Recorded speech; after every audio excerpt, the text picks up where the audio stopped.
Welcome to the Wellness Revolution podcast, the radio show all about wellness in your mind, body, spirit, personal growth, sex, and relationships. Stay tuned for weekly interviews featuring guests that have achieved physical, mental, and spiritual health in their lives. If you'd like to have access to our entire back catalog, visit drveronica.com for instant access. And here is your host, Dr. Veronica. I'm Dr. Veronica, medical doctor, medical intuitive, bringing you some more information to be able to grasp different strategies in your life. Wellness for the real world. This real world is what I am. So now you guys know I am real talking. And I just want to tell you, I like to tell my little stories. What made me happy? So I tell a lot of junk just because people like to listen to junk and gossip. But I want to tell you something that made me really just pleasant and happy and joyful over the last week. I had 2 different clients come in and give me gifts, little tokens of their appreciation. I have a gift for you. One of my favorite ladies came in and gave me a book about near-death experiences. And we a lot of times talk about this otherworldly conditions, about our spirit selves.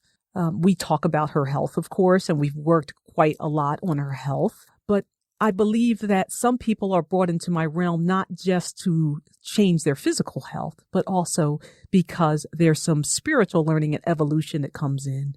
And this lady, who's one of my favorite people, she's been with me for quite a while now, decided when her time was over in her program, I don't want to give you up. I want to stay with you.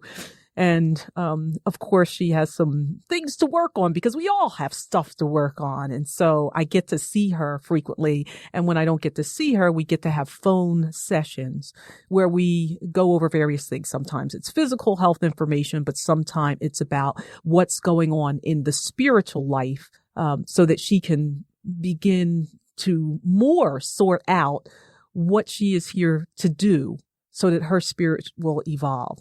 And so she brought me in a book as a gift, the type of books that I like. I enjoy reading about, science is fun, but everybody's saying there's whatever is it. There's a new piece of research every day. Who cares? I go, I learn it. I implement it so that my clients can have the benefit of these situations. But long before you've read about them in somebody's best-selling book, people who are studying these different strategies know about them. So my clients have, before you've read about it, I'm like, okay, yeah, that's nice.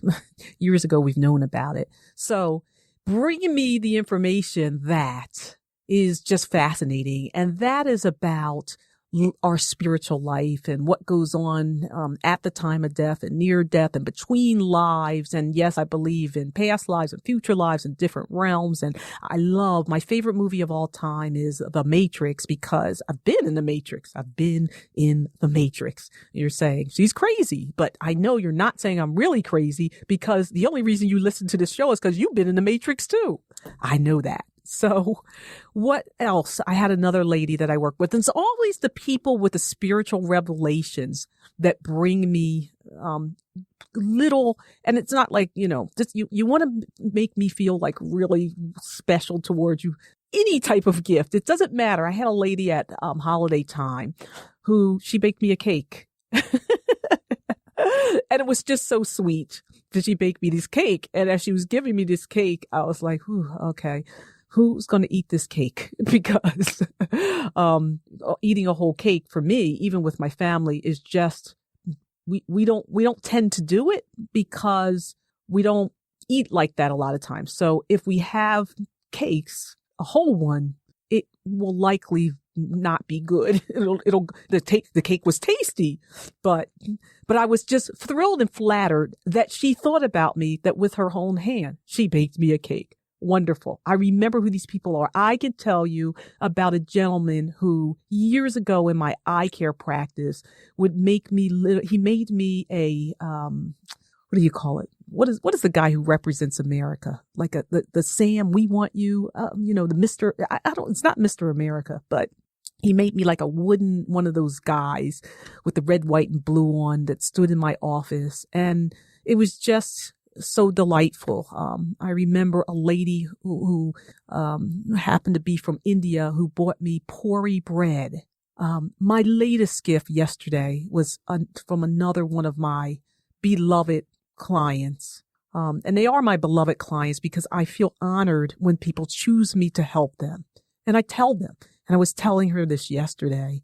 And she gave me a gift. She had just been on a trip to South Africa, came back, and she was telling me about how she had walked all the way and she didn't get sick and all these other pieces because we had worked together for a while and had strategies so that she markedly improved her health. She had even gotten off some of her diabetes medicine, her acid reflux medicine, and some other medications, and had lost a good amount of weight and said, I didn't even have to wear the seatbelt extender. She's one of those people. She just went on her trip and she went from wearing the seatbelt extender to not needing it. Wonderful. It makes me feel joyful. Well, she brought me back a bracelet from South Africa made by the Holistic Education Coalition. And this little beaded bracelet is just very special to me. And so I thank her. I don't reveal people's names on air, but I am happy and grateful. And being happy and grateful is what allows people, everybody, to keep their health, being happy and grateful. But sometimes we mess up. We say something we don't want to say. We do something that's really off and we wish we hadn't done it. And we want a do-over. There's a way to get a do-over. It's not permanent. You can fix it, but you have to know how to fix it. Well, first step is knowing that you did make a step that may not be the step that you want to make. You want to turn back and go the other way. Now, I don't like to say mistake because life is all on purpose. So when you walk and you think it's a mistake, there's something that you learn from it. Now, if you keep walking down that pathway and bad things or horrible things that you consider horrible things keep happening to you, then that would be dumb, just dumb. But we all do that sometime. We all do those dumb things and we want to figure out, how do I fix this? Stephanie McCannon is a do-over specialist. Now, you want a health coach that's not an Uber doctor like me, because Uber doctors, we're going to put your feet to the fire and you cannot mess us at all because we know the truth all the time. So when you try to tell us something, now I'm not saying people like Stephanie, who's a health coach, doesn't know everything, but it's just not the same as going through medical school and sitting in, all those anatomy. And like I told you about being in the shock trauma room. And I forgot to tell you, in the shock trauma room, I was standing over this dead person for the first time, congealed blood around me, whole 9 yards. Not many people have the training of a physician where you just do all that stuff before you even leave school. And then you have to do more training even after that. It's just grueling and you want it to be that way. But sometimes you want somebody who is going to be a little bit more gentler with you and help you with those do-over. And people like Stephanie McCannon help you with the do-overs. I'm going to tell you about StephanieMcCannon.com. And we're going to talk about do-overs. Recognizing when you say or do something you know you shouldn't and how to instantly fix it. Instantly. Stephanie, welcome to Wellness for the Real World. Oh, thank you, Dr. Veronica. And I so enjoyed the stories that you shared. We have some of the same alignment in how we look at the universe, our worldview. So it's very refreshing to hear somebody that does have a medical background that can integrate our wholeness with our physical being. So I think that's wonderful. You're rocking it. Well, thank you so much. So rocking it. Now, before we get into the do-overs, I would like to talk a little bit about your health history because you have a condition or had a condition that a lot of people suffer with still today. And they suffer with it and they don't necessarily have to continue to suffer with it. You overcame ulcerative. See, it's a mouthful. That's why nobody needs to have it. Ulcerative colitis. So Tell us about your ulcerative colitis. When did it start? And when was the time that one day you said, I got to figure this out and what I'm doing in the traditional system isn't working. And so I got to do it another way. When were you first diagnosed with it? I was actually in my late 20s. I had two young toddlers, and my husband is a Western trained physician, like yourself, but he doesn't adopt a lot of the spiritual aspects of our health and wellness. So I'm still married for over 20 years.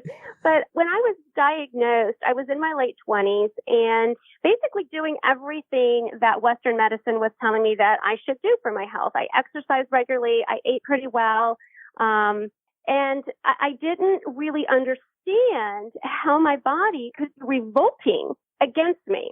So when I finally went in for the initial exam, and they told me that my intestines were just so raw, and they couldn't tell me anything about why that was so. Why was my body attacking itself? Why did I all of a sudden have this autoimmune disorder?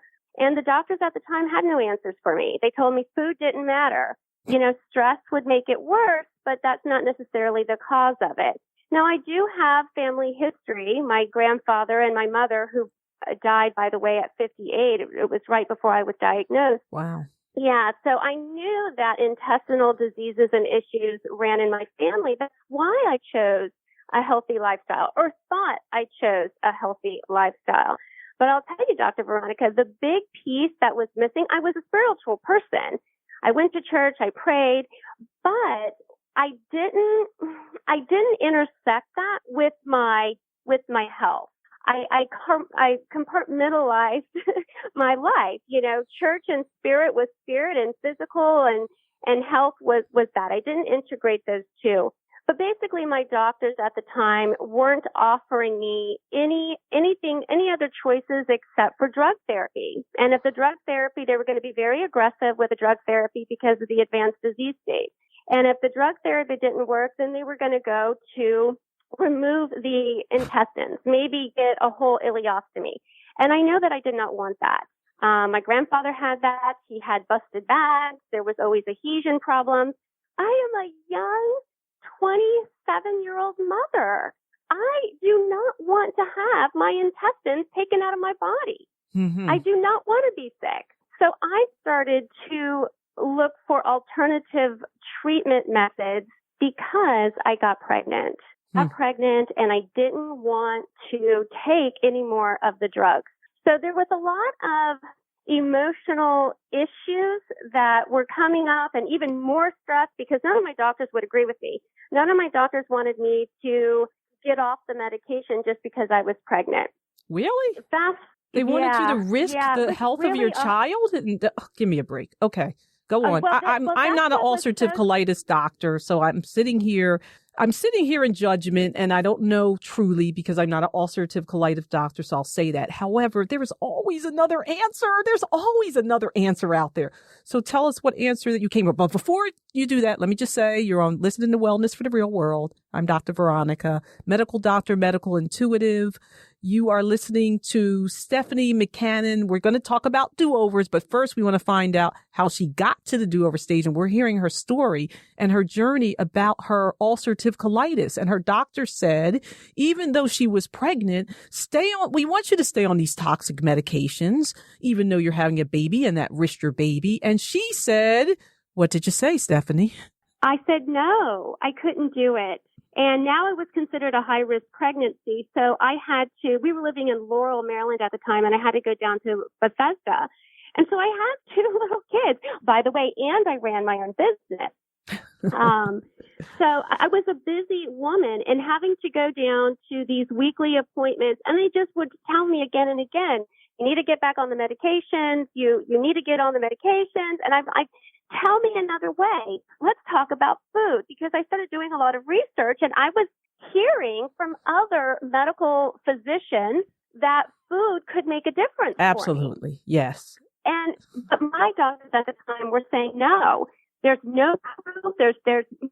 We have to tell you what the protocols are that have been mandated by the different medical societies. I know you know more about that than I do, but I was seeing several gastroenterologists, I got really sassy one time. I was so frustrated. It was after my daughter was born.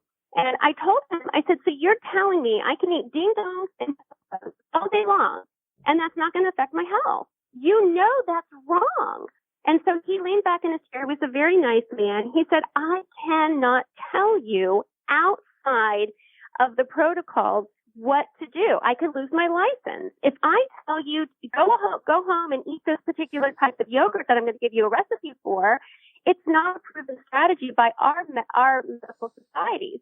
I could lose my license. So listen to this. Away.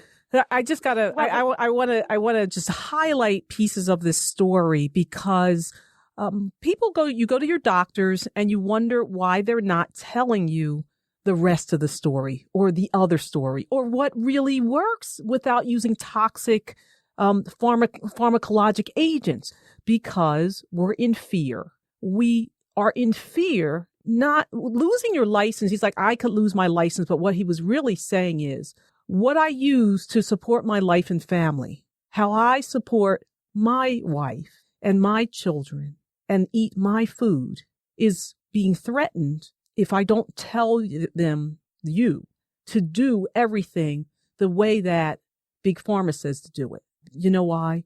Big Pharma is paying everybody off. And when they pay everybody off, that means the laws get made in their favor.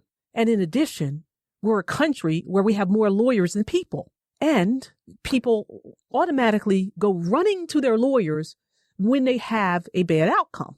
Now, that doesn't mean that there are no medical mistakes and bad anything out there. I'm not saying that. There are stuff happens, crap happens. And there are people that are incompetent, but most people are not incompetent. And this doctor knew the other answer, but felt that he was under threat, that he would lose his family and livelihood if he told her the real answer. Thus, you have doctors like me and other doctors who decide, I ain't doing that anymore. I'm not touching that anymore. We're going to do it another way. And when we do it another way, we're not going to touch that stuff. But guess what? We operate pretty wholly outside of the whole system. We operate outside the system and people have to find us. But this is why I talk to you on the radio, so you can find the right people. So what Stephanie was reading between the lines, I can't tell you what really works, and I'm going to give you a recipe. And your doctor did what? Gave you the recipe? Well, he told me, because he said, have you ever made yogurt? I said, no. And he said, my mother used to make this special yogurt. And he basically walked me through how to do it. And I don't know if anybody's familiar with the specific carbohydrate diet. I've just become aware of it in the last month or two. When I ended up healing myself, I followed a lot of those same rules, although I had nobody. This was, I was now 12, so this was like 13, 14 years ago. So I really had to come up with these things on my own. I just eliminated a lot of food and I started adding one thing at a time. And I just will say this for any of your listeners out there that are that have IBD or ulcerative colitis or Crohn's disease. If you are currently in the disease state, you need to stop eating raw vegetables. We need fiber when we have a healthy system. That was one of the first things that I did, and I allowed my body to heal because I started cooking any vegetables that I have. And I go into that in great detail in a book that I wrote. But anyway, just think about that a little bit. Getting back to your upcoming book. I'm gonna plug your book. It's upcoming. Happy, Healthy, and Healed. So keep that on your mind. Happy, Healthy, and Healed. And so you got through this. Let me just mention. She mentioned the specific carbohydrate diet. I just want to highlight a few instances here that you. There are people that can tolerate no carbohydrates at all. And in fact, their system is so broken and dysfunctional that they cannot process any carbohydrates at all. And that includes fruits and vegetables. So I know a gentleman. Now you say, what's healthy? What's the healthiest diet? And you would think that meat is not the healthiest diet for somebody. But I even know a doctor who was in medical training who was overcome. He was a vegan, which everybody thinks that's the best to be. He was a vegan. And he was getting sicker and sicker and sicker and sicker. And then he went to a meat diet, no vegetables at all, none, and healed himself. And so there are people who are exquisitely sensitive, and you may be able to have cooked vegetables, but not raw vegetables. What happens? The chemistry begins to change. The breakdown is a little bit different. And so this is why you say, well, if I could eat it raw, raw is supposed to be the best, right? No, not for everybody. 7 billion people on the earth, 7 billion different eating strategies. So now let's talk about the do-over, because here's where it gets interesting. Okay. So I started implementing not only diet changes in my life, but I started learning about meditation and truly taking quiet time. Now, I mentioned I was a spiritual person. I had prayer time, but I was mostly doing all the talking. I wasn't doing a whole lot of quiet listening. So I started listening more. And I started recognizing things in my life that kept popping up that were producing stressful situations to the body. I didn't really recognize it before. I thought I was doing well. We all have stress. We're all busy. We're all coping. Well, my body wasn't coping. So as I spent more time in meditation and quiet prayer, I started getting these intuitive feelings of next time something pops up in your life, recreate it. You're the master of your life. Together, we're going to create your life, but you have the most say. So one of the next thing that actually popped up was with one of my children. Something happened. They said something that I didn't appreciate that other, and they were little. So I was stopped right there. Just take it. And I started this as a little game. It was like a play. So I said, take your 2 steps back, everybody back in the same position. I'm going to walk back in the room, and you're going to decide to say something different. And so that's how we started it. And my kids would do that. And we would practice it till we got it right. Now, I'm a firm believer that what we say and think helps create our world. But we can also take those moments when we say and think something that we may know instantly we could have done a better job with that. You might be driving down the road and somebody cuts you off and you instantly go into that SOB, or why did he do that? He's not even thinking of you. I would like to offer you stop right there and recreate that moment. Stop right there, not literally stop in your car, but stop your thinking and say, okay, that guy just cut me off. I bet he didn't even see my car. He's not even paying attention to me. And what that does for your body and your mind is it retrains you to a more positive thinking method. And that becomes your go-to. Your body starts to deal with stress differently. You start to see possibilities where there were none. So the instant do-over, and you can feel instantly better. When I do this either with my children and they're out, outside of myself, like I do physically make them go back and get into their position, or if I have a close friend that, maybe I was tired or I said something smirky, I'll just put my hand up and I'll say do-over. And I'll say what I really meant to convey is I love you and I'm feeling tired right now, but go ahead. The idea is to create the world and the life that you want right now. Like you said, Dr. Veronica, I don't think there are any mistakes. There are opportunities. There are opportunities for us to feel better and to really communicate what we want to another human being. Nobody wakes up in the morning and says, I'm just going to look, for the first person that I can be snappy to. I just can't wait to spout off something that's rude and inconsiderate.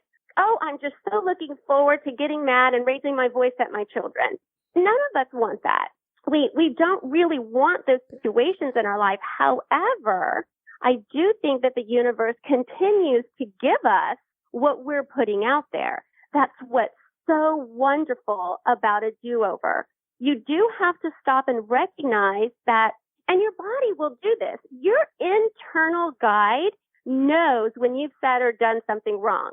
You get a little icky feeling. You won't feel happy and open and allowing.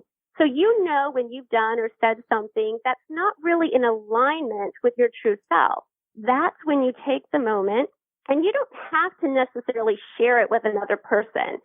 If it's a coworker or a boss or something like that, and you don't feel comfortable putting your hand up and saying, do over, then just do it mentally in your mind. Just try to quickly as possible recreate that scene. And if you had the moment to think about it, and now with reflection, what would you want to say? What is the message? And almost everybody that starts to implement these practices, their lives change. They are happier more of the time because they're creating happier situations. They're being mindful and deliberate with their thoughts and with their speech. So, as you mentioned, Dr. Veronica, it's first recognizing right there in the moment and doing something immediately about it. If you can, with your voice, because that's best. If not, just rethink it and respond in your thinking in a way that's loving and kind and reflective of your true self. Yes. Does that make sense? Absolutely makes sense. Be always, here's what I tell my future daughter-in-law, my son's girlfriend, who he says he wants to marry. I might be revealing something on air I'm not supposed to. But anyway, I say to her, don't go to the basement. Just don't go in the basement. And what I mean is don't go down to that level. When somebody's doing something, if you don't like it or whatever, you stay at the top step. You let everybody else go in the basement. And even as you get better at it, you can go up to the second floor and onto the roof and be in higher ground. Always. The best way to deal is to be at the highest ground you possibly can and don't go down to the basement. And so when it comes time to do-overs, Stephanie McCannon can help you with the do-over.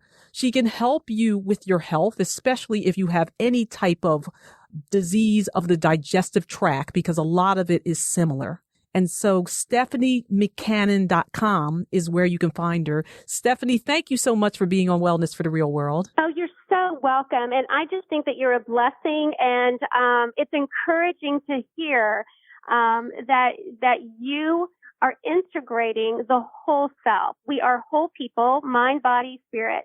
And we leave one of those pieces out, our bodies fall apart, our lives fall apart. So Absolutely. Thank you for having me. And you're listening to Wellness for the Real World. I'm Dr. Veronica, medical doctor, medical intuitive. You can find me at drveronica.com. Thank you for listening to the Wellness Revolution podcast. If you want to hear more on how to bring wellness into your life, visit drveronica.com. See you all next week. Take care.